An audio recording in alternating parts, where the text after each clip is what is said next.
Welcome back. It is Ringside Politics. Jeff Crouere with you, and thanks so much for joining us right here in the airways. We're with you in the morning, 7 to 9, in the evening, 6 to 7. If you miss any part of today's show or our morning show, check out our podcast page at WGSO.com under Ringside Politics. All right, each day in the program, we're pleased to have with us a Ringside All-Star who checks in with us, and on Mondays, we always look forward to hearing from our friend Josh Bernstein, talk show host, commentator, website publisher, and author. Josh, how goes it, sir? Good evening. It goes well. How are you doing, Jeff? It's great to be back on the program with you, buddy. Yes. Welcome back. Welcome back. Let's give our listeners the latest at jbushow.com. What's happening? Yes, jbushow.com. That is the place to go to get the news that you're not going to get too many other places. We're covering a lot of different things right now, but I also wanted to let people know that I am starting to branch back out into social media world. So if you want, you can follow me at Real, R-E-A-L, Real JBU Show on X. I've only been working it for about maybe 5-6 weeks, and I'm already over 6,000 followers. So it's pretty quick to see that you can get back your name and your business when you're not being censored. You know what I mean? So I'm really happy about that. Wow. And then, of course, I'm awesome. Also on LinkedIn and Rumble and a few other places. But also, remember, you can go to Amazon and you can pick up a copy of Preserving Liberty, Bold and Brave Solutions to Save America and Create Permanent Freedom. Excellent. Josh Bernstein, that is good to hear. So as we delve into the issues, of course, we've had a lot of winning over the past 2 days. Mexico and Canada caving to the threat of tariffs. You've got Panama caving to the threat of the United States taking back the canal. Colombia caving, and they're saying, okay, we'll accept those deportees and gang members. The Trump effect is being seen everywhere. Josh? It is, and let's not forget Rick Grenell going over to Venezuela and getting 6 people released, and then also setting up flights after he spoke with Maduro to get these Tren de Agra folks back to Venezuela so that their murder rates will skyrocket and ours shall decline. So, yeah, lots of things are happening. Look, President Trump has leverage, he has unpredictability, and he has tariffs. And he knows how to use all three in order to exact the type of change, the monumental type of change that we are witnessing. My goal now is to figure out ways to help him, as everyone else needs to. How can we make these gains permanent? And a lot of what I discuss on how to make it permanent is in my book, Preserving Liberty. So it does seem like the tariffs are talked about a lot, threatened a lot, but rarely implemented because they don't need to be implemented because these countries actually do what President Trump is requesting that they do. Now, the one country where it looks like the 10% tariffs are going to go into effect tomorrow is China, because I haven't heard of any concessions that China has made. Have you? I have not, no. But I think that even Xi Jinping understands what's at stake here. He understands that there's a new sheriff in town, that, he can't be a situation where he can be run over and lied to and, dismissed as not a good leader, just like it's been done for the last 4 years. So I'm very thankful that President Trump is in the position that he's in, and I can't wait to see, what's going to happen next. I'm loving the fact that he is absolutely crushing the administrative state, and he is right now firing hundreds, if not thousands of people from USAID to the FBI to other entrenched agencies. DOJ is unbelievable what they're doing. They're basically locking people out.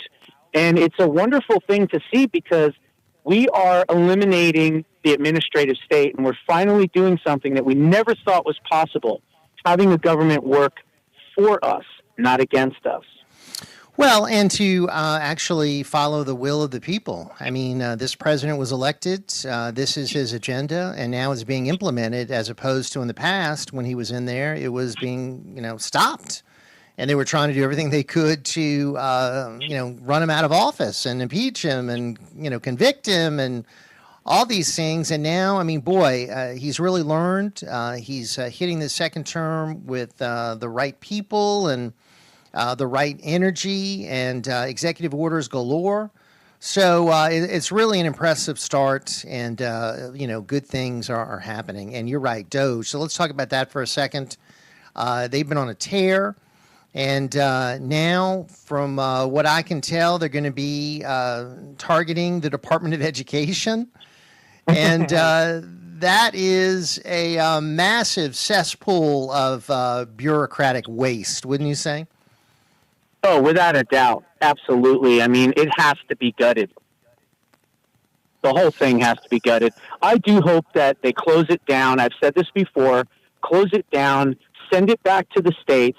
We just now found out that they are going to put a focus on homeschooling. How amazing is that? A government agency that should be shut down, but if not shut down yet, is now focusing on charter schools, alternative education, homeschooling. I mean, it's like we woke up in a completely different country, and it's just fantastic. And I think everybody is excited about what is to come.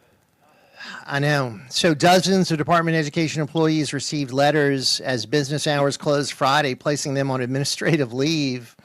And some employees told ABC that they believe the only common thread among them is that they attended a voluntary training program called Diversity Change Agent Training Program. And, I agree with you. I mean, I think it should be completely shut down, but that's going to require an act of Congress. But it can certainly be, completely gutted before then. And Doge is a vehicle to get it done. So, right. And I mean, good news. Yeah, and let's not forget that only 6% of Washington actually works in Washington. The rest of them are having bubble baths and parties and doing whatever it is that they're doing when they're not working. And I think that President Trump has laser focused and is targeting those empty buildings in Washington, D.C. 70% of those buildings are empty, completely empty. And so what's he going to do? He's going to sell them for pennies on the dollar.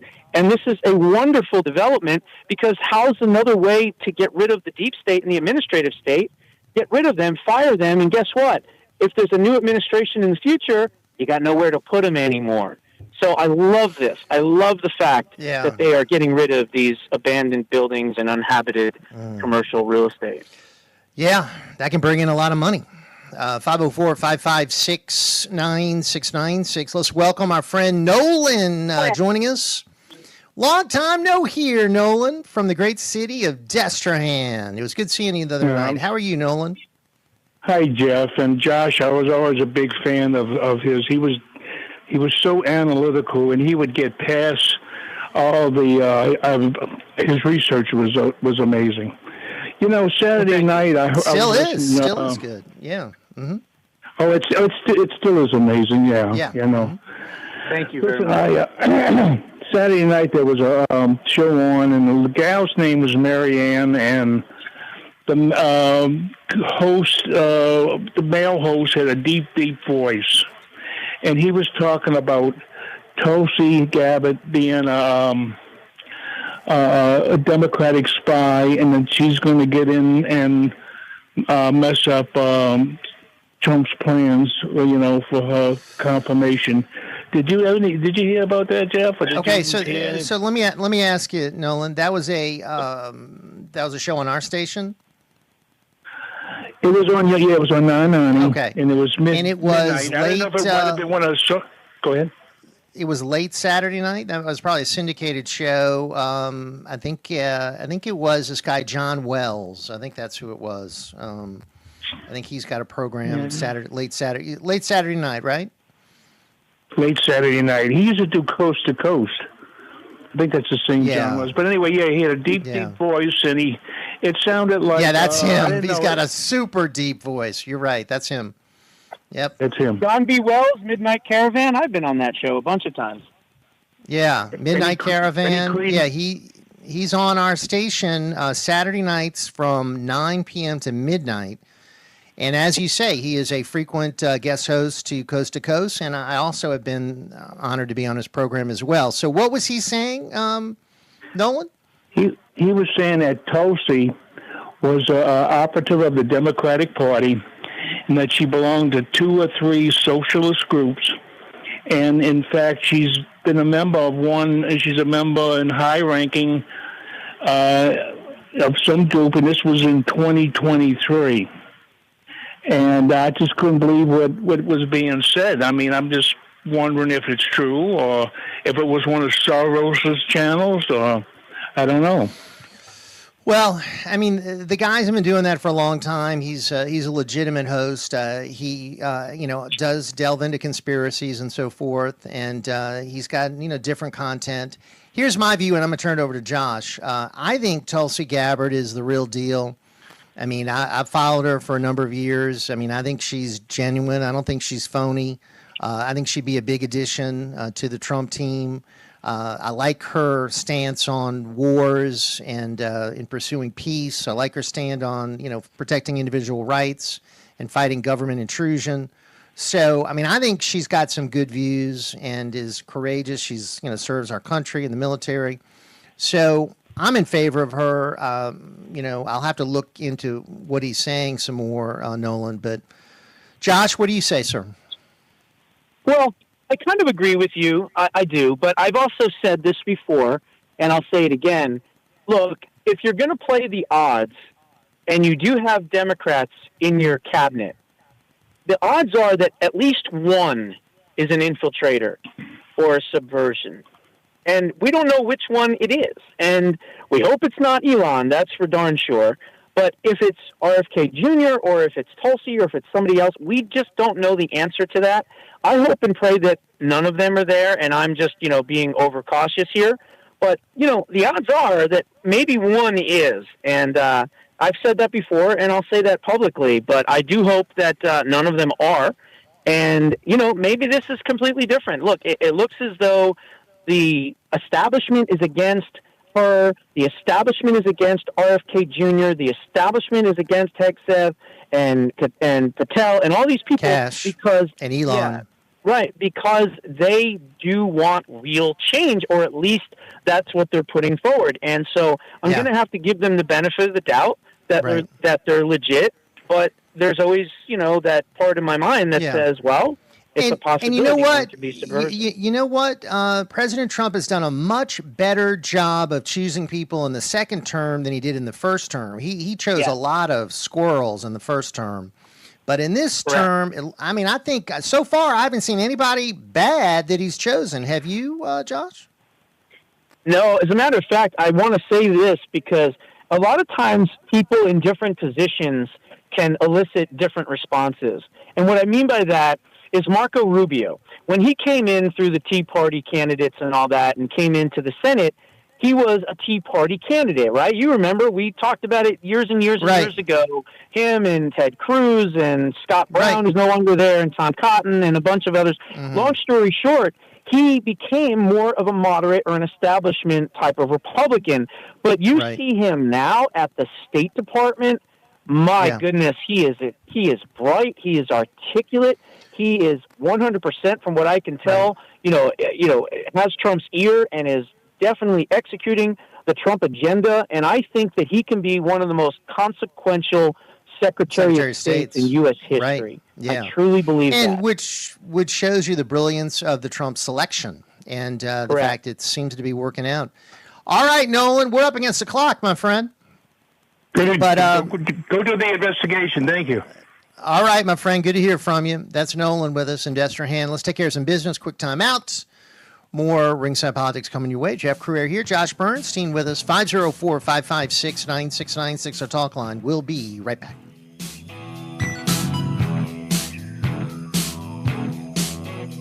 Are you in a constant constant battle with mosquitoes outside your house? Stop smacking yourself in the face. Call Mosquito Joe. Whether it's playing ball with the kids or cooking out, Mosquito Joe treatments allow you to enjoy your yard without the nuisance of pesky mosquitoes, ticks, and fleas. No more itching and scratching, and no more wasting time on smelly products that don't work. Visit mosquitojoe.com or call 504-208-2361 for more information and a free quote. With Mosquito Joe, outside is fun again. Hey, this is Trip Lee with Air Conditioned Ambulance. Did your cooling system struggle to keep your house cool this summer? If so, now is the best time to replace that old, inefficient system. Call AC Ambulance, a family-owned, second-generation, 40-plus-year-old company, and get 0% financing on select Daikin units backed by a 12-year parts and labor warranty. Don't delay, call today. 504-467-1400. That's 504-467-1400. Southern Legal Clinics is a family-owned business. 3 brothers, Stephen, Tim, and Pat Rooney, and 2 nieces, Kristen and Courtney Rooney. They have been in business for over 40 years. They treat their clients as family. The law firm has 6 offices in Southeast Louisiana, and they've handled thousands of criminal and civil cases in 17 different parishes over the last 40 years in the federal, state, and parish courts. They offer extensive criminal and civil litigation experience, handling estate planning, succession, wills, bankruptcy, domestic law, and personal injury. Their fees are very reasonable, and they offer free consultations. Their attorneys have given back to the community and have volunteered countless hours of time, coaching, serving on boards, and being active members of civic organizations. For more information, visit southernlegalclinics.com or call 504-455-4185. Trump's election gives us hope that we can start draining the swamp of dishonest and corrupt government. The people are starting to fight back.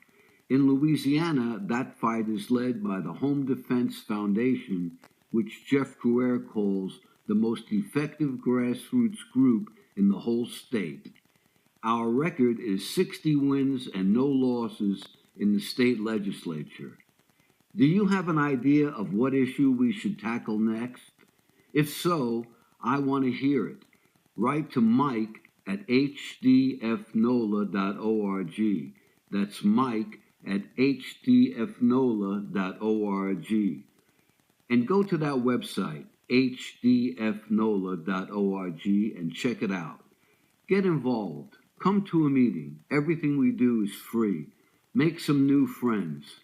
Too much winning is great, great fun. There has been an investigation based on suspicions that there could have been involvement in tampering in the key parts of that suspected report. If any of that makes any sense to you, man, you're in the right wing of that bird. The mainstream media is at it again, and they've got the facts that might not be right and the opinions that you don't need. Well, what we do need right here and now at Ringside Politics is you. To opine with us, all you got to do is call Jeff Crouere now at 556-9696.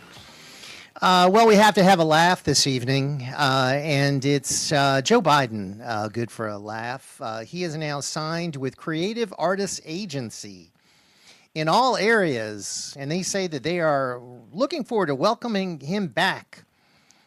His commitment to public service is one of unity, optimism, dignity, and possibility. We're profoundly honored to partner with him again.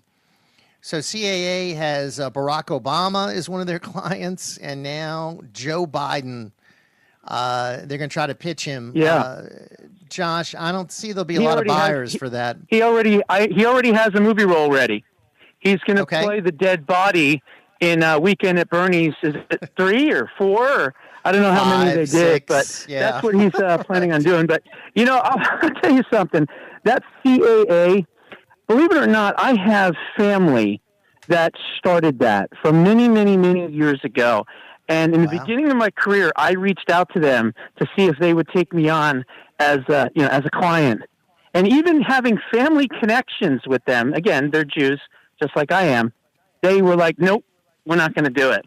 So I have nothing but disgust for CAA. And I could care less about CAA. But I think Biden's got a lot of roles as a stiff and a dead body in his future. I mean, look who they're taking on as their clients. My gosh. Wow. Yeah. Well, they're all one run other by issue- liberals. Yeah, obviously. I mean, just crazed liberals. Some good news. Trump administration ends temporary immigration program for hundreds of thousands of Venezuelans. Good news. They're getting rid of all the FBI and DOJ people involved in the January 6th persecution. I mean, it's just every minute we've got some more good news, and we just got to make sure that these people actually do get fired, Josh. Yeah, that and the fact that we need to make sure that these gains become permanent. And that's really the key, because what we don't want is every 4 years to have political whack-a-mole where, you have one set comes in and then the other ones take everything off and then this one comes back, puts it all back on again and then take it off again. No, we need to make sure that these gains are permanent. And once they're permanent, then the golden age can truly start. And hopefully we can ban executive orders completely so that they're not used in this capacity ever again. Let's get back to the phone lines. Let's bring on one of our well-known contributors. Let's get our notepads, our calculators. Let's go to class. It's time now for the professor, Joseph in Metairie. Good evening, sir. Good evening. I have an idea. Why don't the Trump administration get the United States Postal Service to create a stamp honoring the January 6th protesters who were locked up simply because they want to defend their country from the rise of socialism and communism in this country? Why don't we get the Trump administration to tell the U.S. Postal Service to issue a stamp in which the sale of these stamps the money, generated from these stamps, go to the families. Every one of those Americans, patriotic Americans, that were locked up because they were there at the Capitol and protested against the rise of socialism and communism in this country. That's when they entered the federal building, the federal building or whatever. Well, remember, they never entered the federal building. They were let in to the federal building.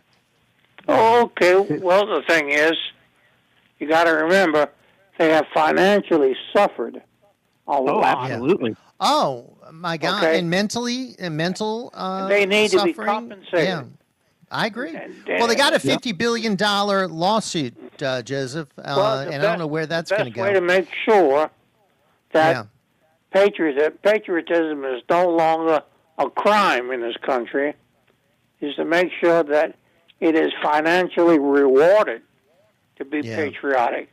And the best way to do that, I think, is to have a stamp. I think you have a stamp goes to the proceeds of that stamp goes to those families.